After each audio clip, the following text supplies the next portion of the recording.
Recording in progress. Добрий вечір. Сьогодні тема кашель у дитини. Кашель у дитини. Що важливо знати?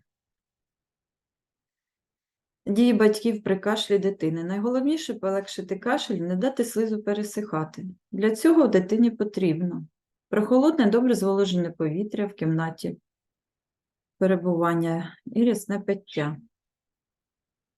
Якщо кашель посилюється у горизонтальному положенні, лежачи, причина, як правило, нежить.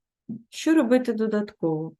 Зволожувати ніс фізрозчином, застосовувати назальний аспіратор, особливо перед нічним сном. Небезпечні симптоми, коли треба консультація лікаря.